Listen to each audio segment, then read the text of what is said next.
We are recording now. Hey guys, how are you? My name is Daniel, and as always, I'm with Ruben, and together we are the Los Purple Eaters Bros. Together, this time we are so excited to have a guy from the UK. His name is Ian. How are you, Ian? I'm very good, thanks. I'm delighted to be here on the podcast. It's a really cool thing to be doing. So yeah, I'm really good, thanks. All right, let's start with this. Uh, what first of all, Ian? How did you become a Minnesota Vikings fan? How did your fanatism was born from this lovely team, NFL team? Um, that was years and years ago. So the NFL, it was 1982, was when the NFL was first started to be shown on television here in the UK. So I was 11 years old at the time, and it was this brand new sport that I was at school at the time, and this brand new sport that none of us had ever seen before, um, and everybody's got all these bright colours and the big helmet, and of course when you're a little kid and you've never seen it, all it looked like was a whole load of people kind of fighting one another to get a ball, and it just looked really, really cool. So a load of us at school got into it because it just seemed a cool thing to be watching. And after about 2 or 3 weeks, I thought, well, if I'm going to watch this every week, I ought to find a team to follow. And this was back in the days of VCR and videotapes and stuff. So I taped one of the programs, and at the end, they used to always show the sort of preview of the games coming up. So they had all of the teams' names and all of the teams' logos, and I taped it and I watched that on loop round and round, and I was kind of crossing off all the teams and all the logos that I didn't like. And I guess as an 11-year-old kid, you see something like the Vikings and it just sounds really cool, Vikings really hard and all that kind of stuff. So I picked the Vikings, and I followed them, been supported them, ever since. So yeah. All right, that's a good Oh, story. That's a yeah, good story. an exciting Um, one. Yes, of course. Well, how does the NFL passion is experienced in the UK? Because, well, here in Mexico we are together with the US. And how is to be a NFL fan in the UK? um in the early days there weren't many of us, but over the last few years, with all of the games that they keep playing in London, the number of people who are interested in it has increased. I think that there's certainly a lot more on TV now, which helps. So it's not. Yeah, in the early days, people were quite surprised when you said that you were into NFL, and now there's far more people into it. Um, if ever you've watched them on TV, the London games are always absolutely full of fans, and everybody's got the jerseys from all the different clubs on. So it's grown massively, and the internet helps as well, of course, because back in the day when I started watching it, there was one-hour program once a week, and that was it. And now, of course, you can follow the games, follow the off season. They show the draft live on TV. We can even get college football games over here in the UK now as well. So it's just grown and grown and grown. So it's a huge thing now. Oh, that's Right. interesting because we know But what? that the Premier League is a really big thing over there, and it's one of the biggest leagues in the world. I Yeah. mean, the one of the most watched, and we're very curious. I mean, how that the NFL, the Premier League, is balanced over there. Oh, the Premier League and not just the Premier League, but all the other leagues. Soccer over here is still, massive. It will, it's the number one sport. I'm sure it will always be the number one sport. And yeah, I can't see that change in the NFL. I mean, baseball's just starting to come into the UK. They've had the Yankees and the Red Sox came over last year and played a couple of games. We've had a few NBA games have come over now, so they're starting to get basketball as well. So all of the kind of American sports are starting to come over here, but things like soccer, rugby, cricket are all, I think, will always probably be, maybe not cricket, but certainly the others will always be bigger than the US sports, I'm sure. But for example, when you were a kid, this kind of be an NFL fan was different as is it now? For example, with the games, how did you how did you do to watch the Vikings games and things like that? Couldn't watch them. They when I started, there were no live games. There were no recorded games. There was just this 1 hour program once a week where they showed the highlights of all the games. So you might get 30 seconds or a minute of your team's game every week, and then they talked a bit about it, and then they did the preview of the games coming up. So there was no way to watch it at all. It was the newspapers used to show on a Tuesday morning. They would give you the scores from the previous weekend, and then the following Saturday you could watch the highlights program, and that was it. So it was it's a bit of dedication to keep following it in those early years. You really had to you really had to work hard to be able to keep in touch with what was going on. I mean, as a little kid, you know, not growing up in America and not even really knowing when the season started, there were at least a couple of years early on when I missed the start of the season because I didn't know it had started. And it was only when you sort of flicking through the TV and saw the program, you realize it had started.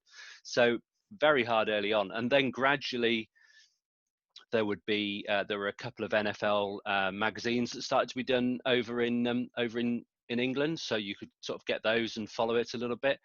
But then it's gradually increased. So, but yeah, I mean, now it's massive, and you can follow it. You can watch the live games, you can stream them, get Game Pass and all the rest of it. So it's much easier now. And certainly my kids, I've got 3 kids. The eldest is a Patriots fan. The next one's a Giants fan. The youngest follows the Buccaneers. So they can all, we've seen the Giants at Wembley. We saw a Buccaneers game when we were in Tampa on holiday a few years ago. So it's much easier for them now than it was for me. It's awesome. Like you get all mixed up then in your family, right? Yeah, Yeah, didn't you want to be the didn't you want to your sons to be Vikings fans or some kind of that? It was kind of more important for me, I suppose, that they were fans. I wanted them to get into the sport, and certainly the middle son, who's the Giants fan, he's a huge fan, and I actually got to go to Minneapolis for the first time last year, and he came with me on that trip. So we saw the Vikings Redskins game last year. So he's a big fan. But no, I wasn't first. And my wife's a big 49ers fan. She supported the 49ers for years and years and years. Right. So we all love our sport. So it's on all the time. That's awesome. That's really great. At what time? At what year would you say that it was like the big year from the NFL in the UK? What do you say that it was a big transition? What year it was like the difference? Like, okay, now we're getting more NFL in the UK. What year it was? Would you say that? It was probably, and I can't remember the year, probably around the time when there was the international series, not the international series, when they had the London Monarchs and they had Rhine Fire, and when they had the European League. When was that set? I've got Google right in front of me. Let me find it, because they set that Right. up for when they set that up, and London had its own team with the Monarchs. So right. So that was 1991. So it was 91 to 98. So getting the London Monarchs and all of the other teams. It's the World League. That's right. And that picked it up a little bit, but then it collapsed and didn't take off. And to be honest, I mean, you go to the Wembley game or the London games now, and you still, as I say, you see people with all the jerseys of all the different teams, but there's always a few people still wearing the London Monarchs jerseys, who are obviously fans from years ago. I have to say, I never really got into it. I was still, when I was a bit young, probably to get to the games, didn't have any money either to go to the games, and was a Vikings fan, and was sticking with them rather than switching across to a London team. That's And I still think there's a lot of talk at the moment about maybe there'll be an NFL team in London, and if there is, would all the UK fans switch to become a fan of the London team, I'd still stick with the Vikings. Having supported them for so many years, we're not gonna give up on them now. That's awesome. Yeah. We are glad to hear that. Yeah, of course. Of course, we stick to the Vikings till we die. So how does the time zone affect your NFL days? Some weeks it's easier than others. So some weeks the Sunday game will be at 6 p.m. which is so early evening, so that's fine. And then the next one will be at 9 p.m. So you can watch those. If it's the Monday night game or the Thursday night game or the late night Sunday game, that, you know, I get up early for work the next day, that's starting to get a bit hard to be able to watch that and still get enough sleep and get up to work. So it's not too bad, but it's as I say, it's so much easier than it was, because even if you don't watch the game live, you know, you can stream it the next day or watch a recording of it or something. So you never miss out like you used to do in the old days. Oh, that's awesome. Yeah, because we are very curious, because we were thinking, oh, they got like the games at the AM mornings. So it must be pretty hard to watch it live. So. Yeah, no, it's in the evening, so it works quite well. But the worst one actually is because they've started showing the draft live now, so there's quite a few of us stay up and watch that, and that doesn't start until about 11 p.m. UK time on the first day, so that goes through till maybe 3 or 4 in the morning. So that's always that's a late night, and then you've got to get up again for the next night, and then, you know, you stay up and watch all 3 nights. So that's quite a tiring weekend, but it's all good fun, isn't it? Oh, okay. Yeah, it's all for the fun. Yeah. Well, what has been your best and happiest moment as a Vikings fan? Definitely getting to see them live. You know, they've played a few years ago. They played in London and beat the Steelers, and then a couple of years after that, they played in London and beat the Browns. So I saw both of those two, so that was good. But then going out to Minneapolis last year and actually going to watch a home game in the new stadium, watching them beat the Redskins, that was amazing. Really, really good. That's awesome. And also it was because although the NFL is popular over here, it's still very rare if you're walking around, you know, if you're going into the town centre, going out shopping or whatever, you don't see many people wearing NFL shirts. And if they are, they tend to be wearing either Cowboys tops or Packers tops or all the cliche teams. But wandering around Minneapolis, and I was there in my Vikings shirt, and virtually, you know, so many people wearing Vikings caps, Vikings shirts. It was just brilliant, and everybody's so friendly as well. You know, you're sitting having lunch, and if you've got a Vikings top on, and the person, you know, table next to you, they've got a Vikings top, start talking about the game and stuff. It was brilliant. So what's the most popular team over there in the UK? What would you say is the main team over there? The main NFL team? Yeah. I don't know, actually. I mean, if you go to the London games, you can see every single team. You'll see at least a few jerseys of every team. So all of the teams have a following over here. Early on, I think the Dolphins had quite a big following, because a lot of people from here go to Florida on holiday. So the Dolphins were certainly quite popular. I think some of the teams that won Super Bowls not long after we started getting it on TV over here. So there've been the Redskins, 49ers, Cowboys. They're probably, but I wouldn't like to guess how many, if there was one that's more popular than all the others. Okay. Right. But for example, the Vikings have gone to London a couple of times. Don't you think that could help to increase the fans of the Vikings?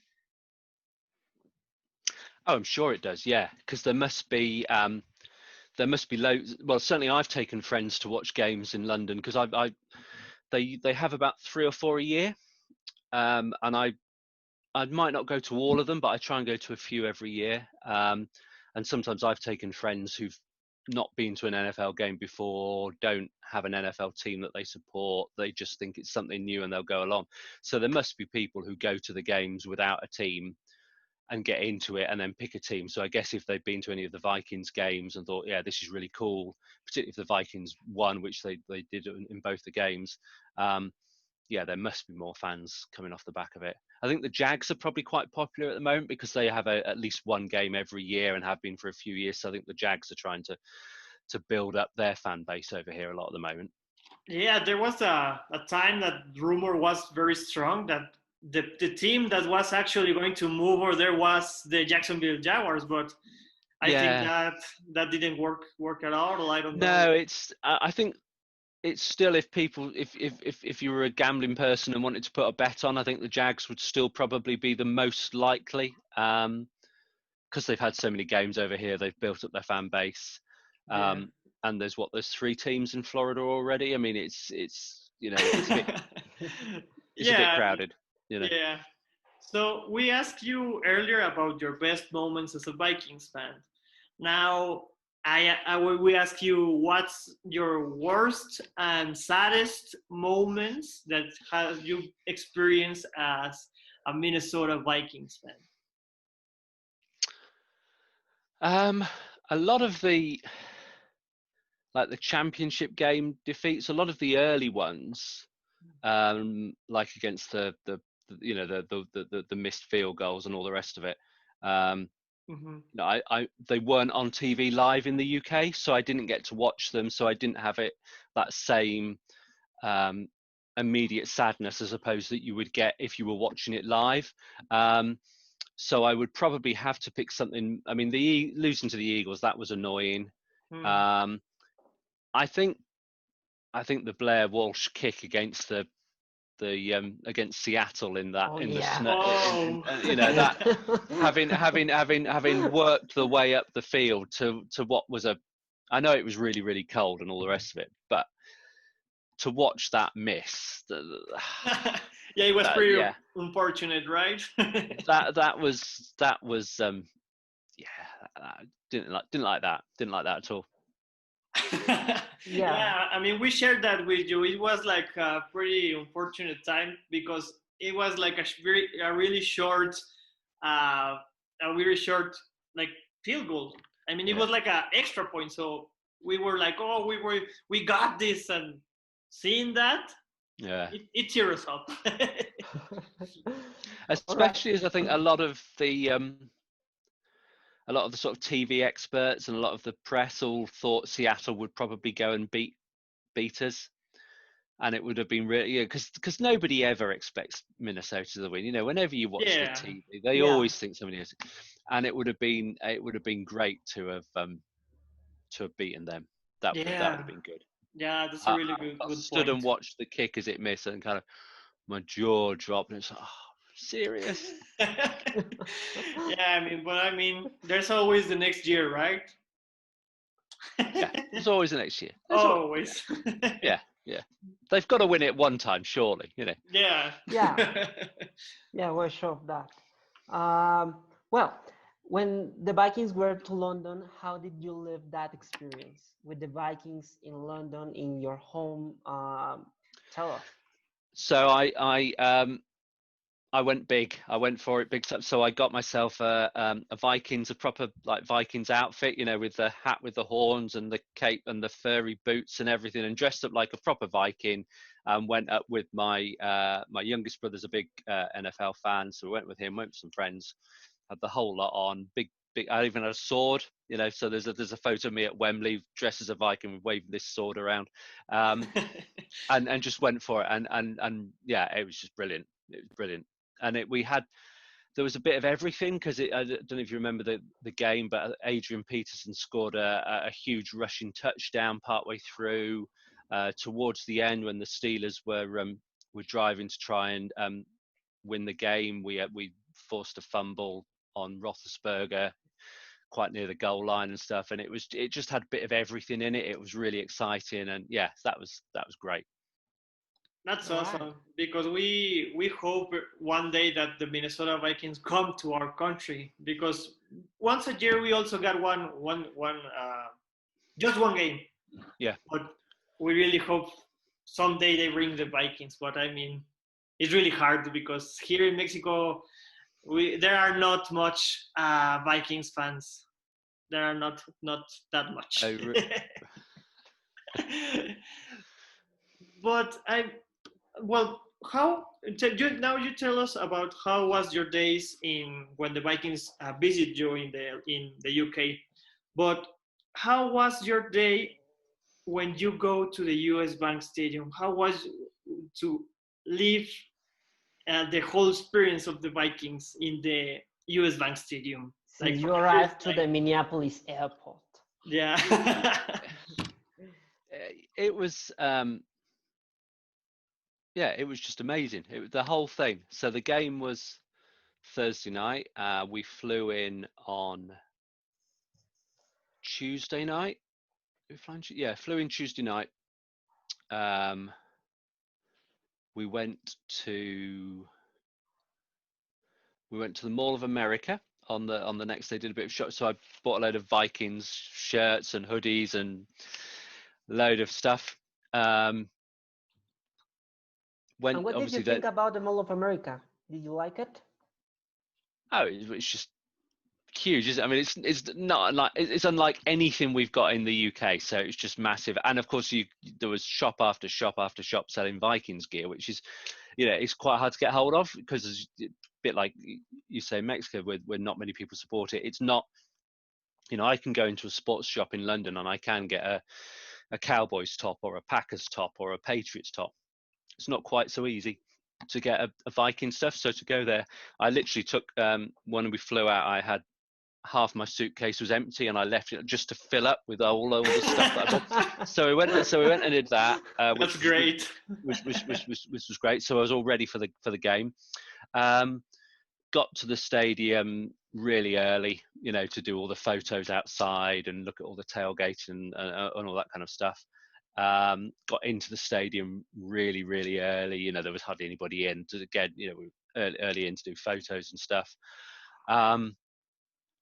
And it was just amazing, from when the team gets when you see them coming out for the warm-ups early on, and then when it's the game, and when they announce the players and they all come running out and all that kind of stuff. It was a real shame actually, because it was because they've got obviously used to come out with all the flames and all the fire and everything, and it was about 2 weeks after. I forget which team it was. Somebody Tennessee. There was one of so they banned all the fire in the stadium. Oh my God. So I missed out on all of the flames, which was a bit of a shame. But but no, I mean the stadium's amazing, and just getting the SKOL chant going and all that kind of stuff was just brilliant. And the fact that they won was It was the Redskins game, right? Yeah.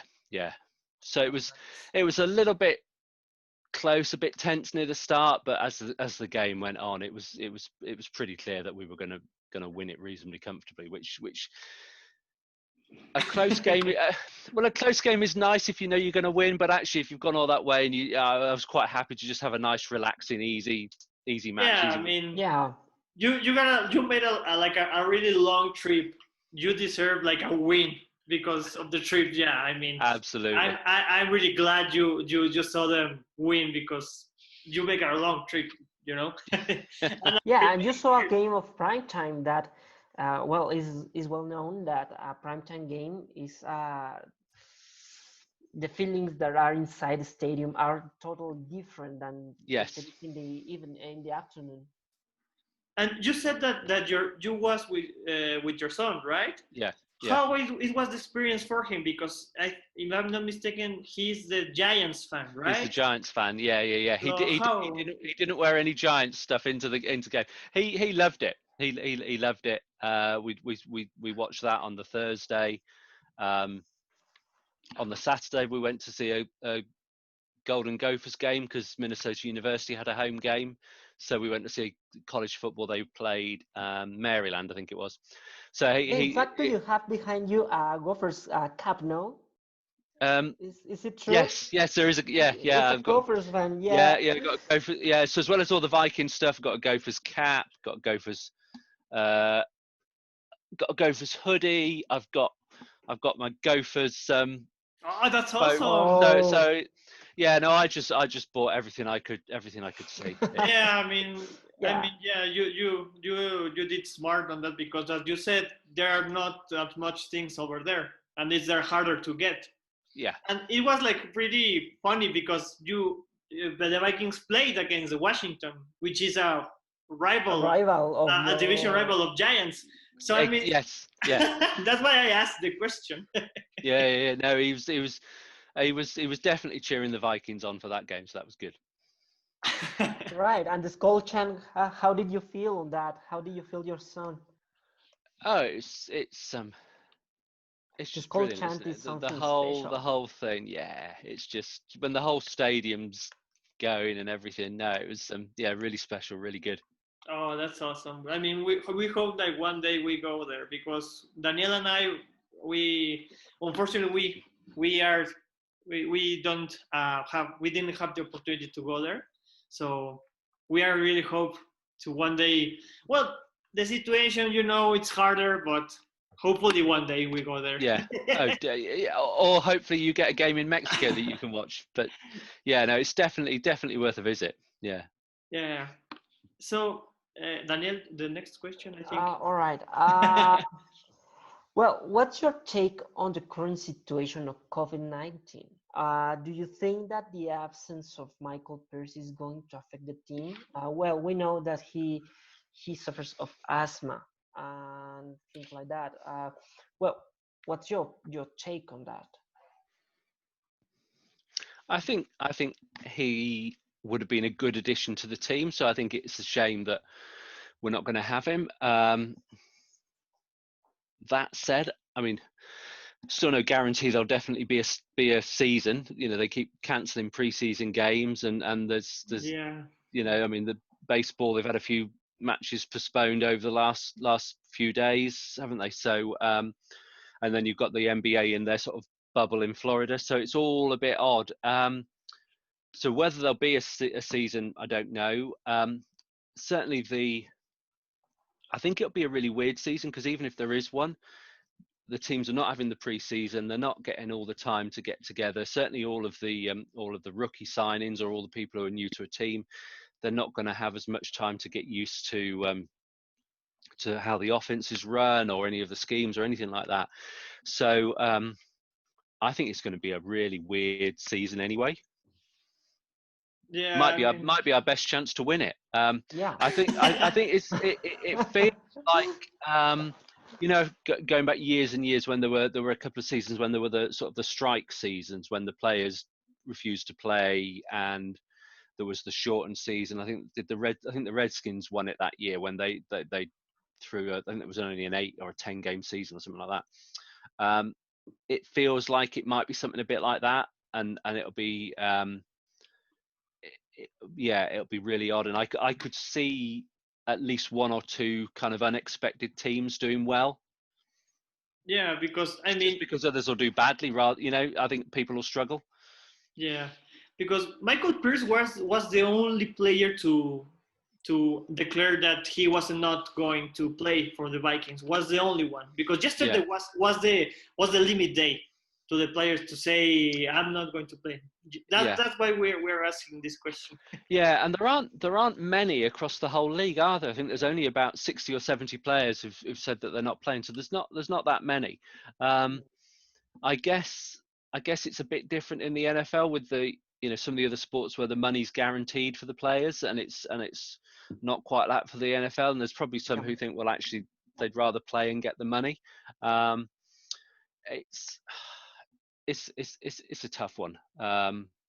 But yeah, I mean, I wouldn't be surprised if it ends up being a shortened season, though. Do you think it's going to affect the absence of Michael Pierce? Do you think it's going to affect our defense?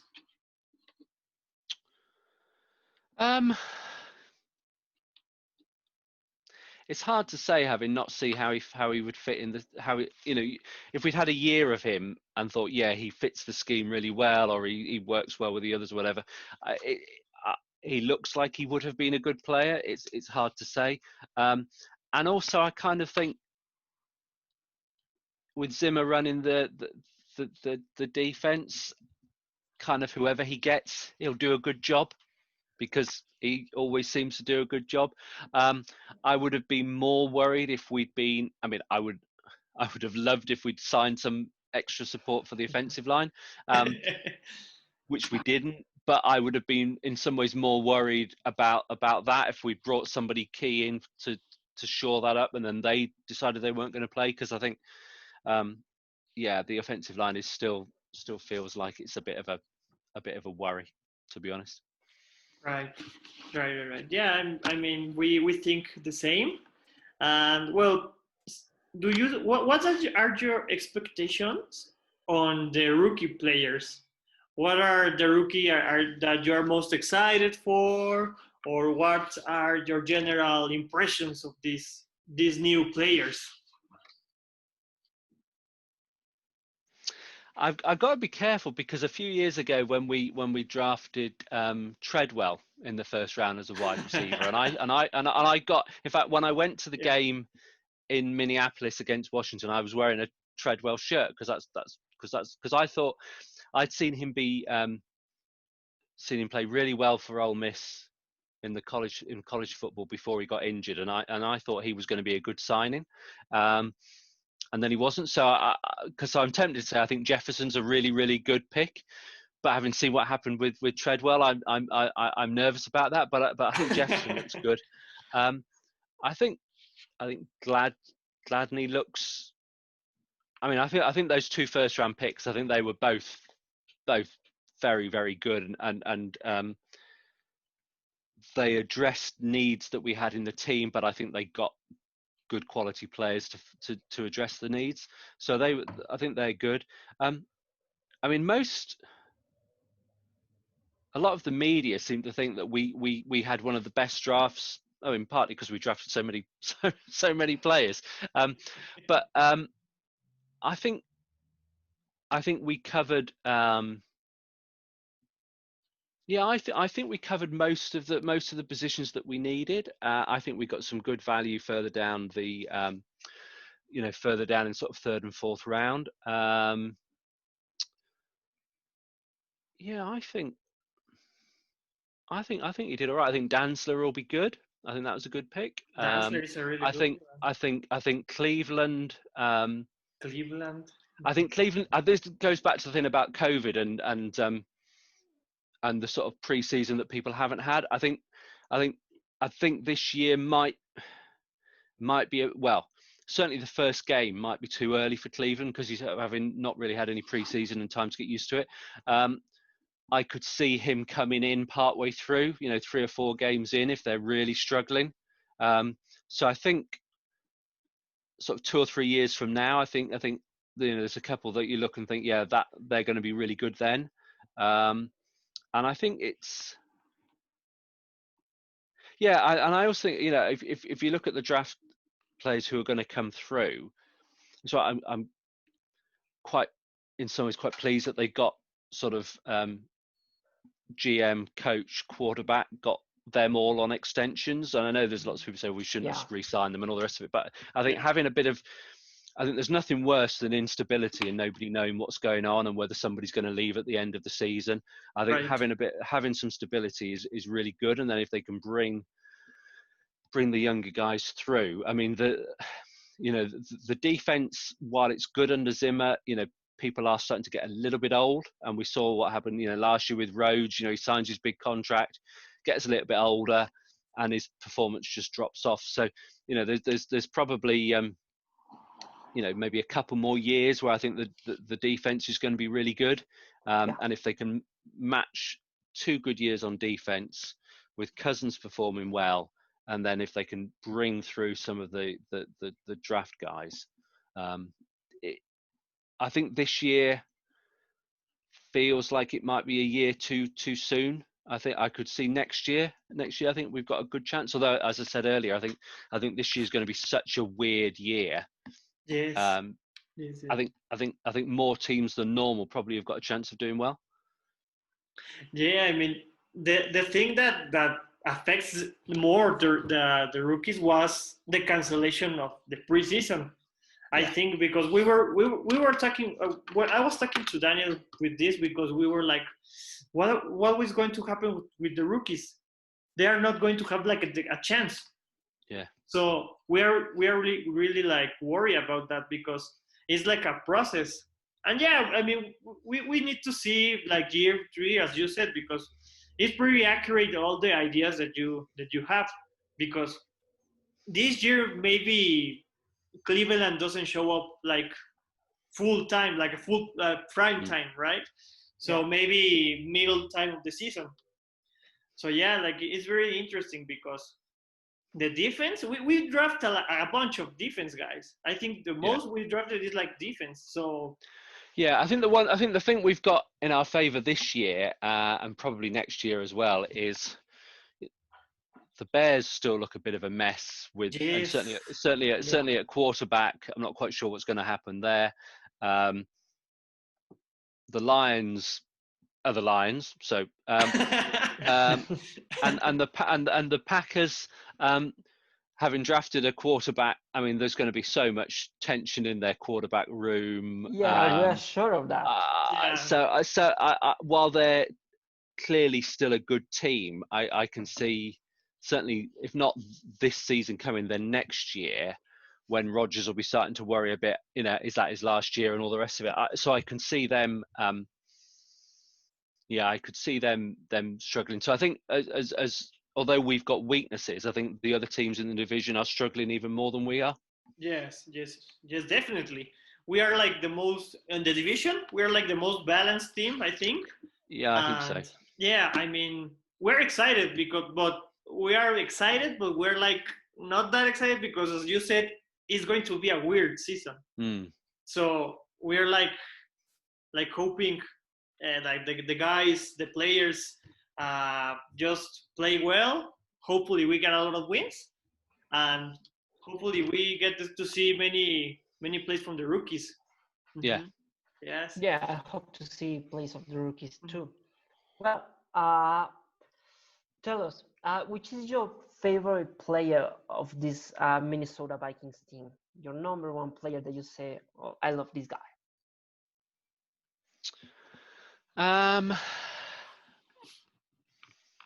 I love Thielen because I love the whole story. The undrafted player, and I think the story's great.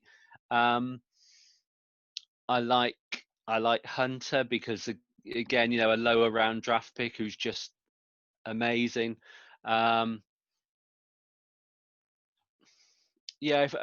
this team, I would probably go Thielen, just because I think the whole story is just brilliant. That he'd be my favorite player at the moment. Yeah, you chose the same players that Ruben. Yeah, that's the why same ones. That's why I smile like at the moment like this, because I was like, oh, I also mine is Thielen. And if you could bring like one, because you could bring one player of the past. Randy Moss. Yeah. No hesitation. Question. No. I just think he's just awesome. At this moment, the same answer has been respond every episode we have made. Randy Moss is the one. Yeah, Randy Moss. No matter who we asked for, it's always Randy Moss. Yeah. Or I think everyone has answered that, Randy Moss, and I mean, it's a pretty obvious answer, because Randy Moss is one of the biggest wide receiver out there. Well, I'm not sure if I could bring Randy Moss. Who would you bring? I don't know. I'm between John Randall and Frank Tarkenton. Yeah. I wouldn't argue with either of those two reappearing. So, hopefully the Vikings go to a Super Bowl, right? So when the time comes, hopefully soon, which team would you rather see go against the Vikings?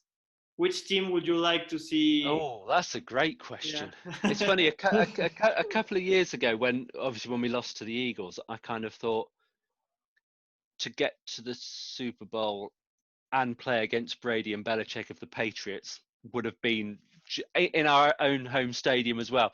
That just felt like it was going to be absolutely perfect. Of course, Brady's no longer there, so if I had to pick one,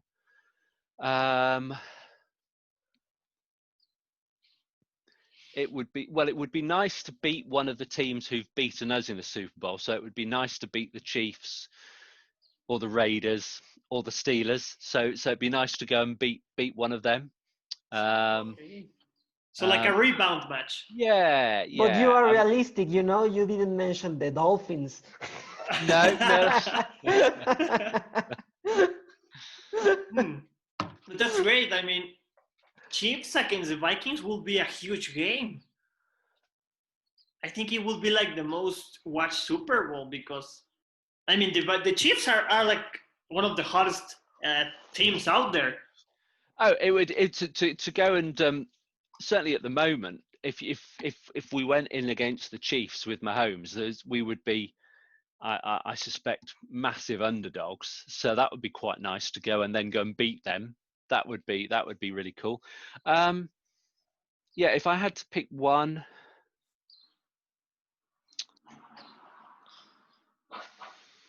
I'd like to go and beat the Steelers. Actually, if I had to pick one, I'd like to beat them. Yeah. So, I like to. Yeah, you said earlier that you have a son that is a Patriots fan and another that is a Buccaneers fan, right? Yeah. What would happen if one of those two goes against the Vikings at the Super Bowl? No, the Buccaneers can't. They are the national. Ah, right. Yeah, and there's only the Patriots. The Patriots. We did have obviously a few years ago there were two Super Bowls, the Giants against the Patriots. You know, so we did. So I've had that with the two of them. So I've had that twice. How was your house those years? Well, certainly the year when the Patriots had their unbeaten season and were going for the perfect record and then lost. That was a little bit tense in the house. But no, I mean, it's not. It's while they're interested, it's not. Whereas for me, it's my number one sport. For them, they've got soccer, they've got cricket, probably got NBA. Actually, would be higher in their sort of preferred sports. So it's not. While they support those teams, it's not such a big thing. Do you watch it? Did you watch it live? That game? No. Not with them. No, I watched it, but they didn't. Oh, okay. All right. Well, do you rather to see an NFL game or a Premier League game? And if it depends of the answer, why? I mean, at this point, I think it's pretty obvious because. Yeah, I'd always go NFL. Yeah, I'd go NFL. Well, I'd probably go if I had to. I'd go NFL first. I'd go college football, baseball, NBA. Probably then maybe a Premier League game. It's quite a long way down my list of sports. Definitely. So yeah. So how that thing goes with your friends or with your family? Like the thing because I suppose they watch more soccer and the Premier League. And how that works with your friends or? They just think I'm weird. So that's fine. Really? No, they all know by now that I'm a big, not just NFL fan, but I like American sports. So they know that if it's, I'll be watching the baseball season or college football or and because my wife likes sport as well. So if we've got got the baseball on, the baseball is a slightly easier. Some of the baseball games are slightly easier time TV time in the UK, so you can watch them a bit earlier in the day. So we'll have baseball on, or Saturdays they show college game day and then college football on a Saturday. So I'll have college game day from sort of, it starts at about 2 p.m. UK time. So I'll watch college game day, and then they usually have 2 or 3 live games in the evening. So I'll watch that. She often watches them with me. So it's everybody knows it's kind of American sport, American sport, American sport. So you were a really big influence to your family, because your whole family has an NFL team, right? So how it was that? How like your sons choose their teams? How your wife choose her team? Like, do you were part of that? Or no, my wife had been out to San Francisco on with work, with her job, on a couple of times, so she already had a bit of an interest in the 49ers before we even met, so that was quite cool. The others, bit, because the boys, because I always had the NFL on, just got into it. The youngest one, we were on holiday, must be about 8 years ago, I think it was, in Florida. We went out to do Disney and everything, and while we were there was a Tampa game. They were at home against the Saints, so we went to see those. So while he was there, he got his Tampa shirt and his Tampa cap and everything. And then I think it was Josh Freeman was their quarterback at the time, and then he got a Jameis Winston shirt a couple of years later and stuff. It's not a huge, it's not a huge thing for him, but they've all got teams, so that's quite cool. Right, but do they prefer soccer before? Yes, yeah, they'd put soccer first. They'd put cricket first. Probably, I'd say probably NBA first as well. I have a doubt. Are you from London? No. I live in Somerset, so in the southwest. All right. I don't know which teams are from there of soccer. There are no Premier League teams really. My eldest 2 sons were both born in London. They were both born near Chelsea, so they followed Chelsea. The youngest one was born down here in Somerset, so he doesn't really have a local team. But no, the big 2 are both Chelsea fans. But at least they can say they were born there, and all the rest of it. You get a lot of people over here who sort of support Man United or support Chelsea or Liverpool, even if they don't live anywhere or weren't born anywhere near them. But at least they can say they were born near Chelsea, so they support their local team. And don't they tell you some kind of that I want to go to see the Chelsea against Arsenal or Manchester or something, or some things? Yeah, we've been to a couple of Chelsea games. Really, really expensive. Quite hard to get tickets. And not as much fun actually as going to an NFL stadium or going to see an NFL game. The whole atmosphere, it's far more. Going to see a soccer game, it's far more. You feel far more. Certainly, if you're taking young kids, you feel far more nervous for them because of the atmosphere. There's a far more. Certainly, the NFL games I've seen in the States, and indeed baseball and basketball games I've seen in the States, they always feel a far more family-friendly sort of atmosphere. I always feel safer with the kids there actually than I do taking them to a soccer game over here. Yeah. Oh, okay. So you would say that you rather would you prefer go to an NFL game than go to a soccer game over there? Yeah, definitely. Okay. Yeah, because it's like it's pretty intense.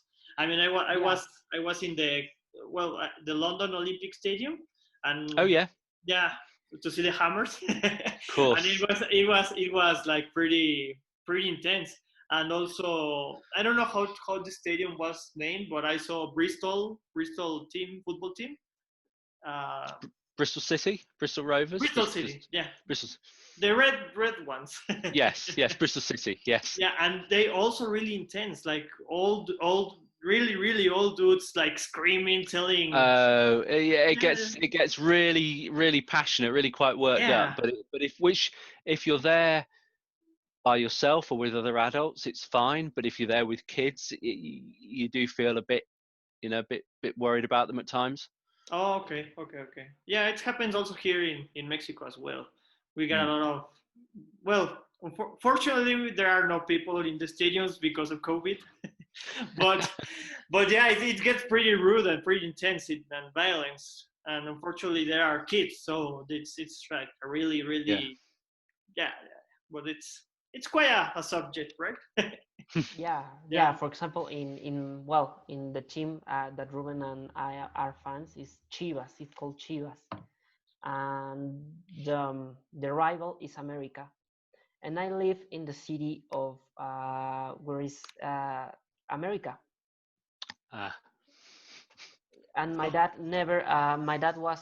We are not going to go to see a game of Chivas against America. It's not going to happen. yeah, it's When I was a pretty kid, pretty yeah, I violent. went to a game of Chivas America here in Mexico City until I was 18, just for that. Mm. Yeah, it's certainly the soccer fans and soccer games. Yeah, I mean, as I say, if you're not there with kids, the atmosphere is great. But if you're there with kids, the atmosphere can be a little bit scary at times. Yeah. Yeah. So I think we are. Oh, there are more questions, Daniel, or No, I no? think that we Okay. have finished, and even Okay. we finished on time. So, do you have like any words to the all the Vikings fan base to, because well, mainly you're going to be watched to be Mexican fans, but to the whole Vikings fan base, do you have any words to them? Um, Only that you support the best team in the world, and we will win a Super Bowl one day. I'm sure of it. I'm sure of it.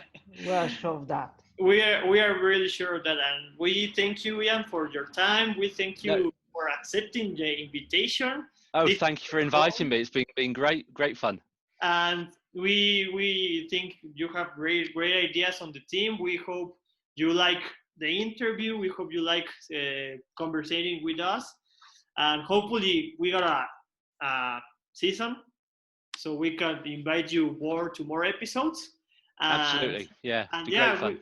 thank you very much for your time. Good. No, it's been wonderful. Thanks for inviting me, and yeah, very happy to come on again. Great fun. No, Thank it you was a very pleasure much. to Cool. having you Okay. here. And we see the fans in another episode. Excellent. Good. All right. Okay. Thank you, Ian, for being with us. And well, let's watch our next episodes. We have a lot of material that we will share with you. That it will be awesome. And well, thanks for watch and listen, Los Purple Eaters Bros. Thank you. Thanks.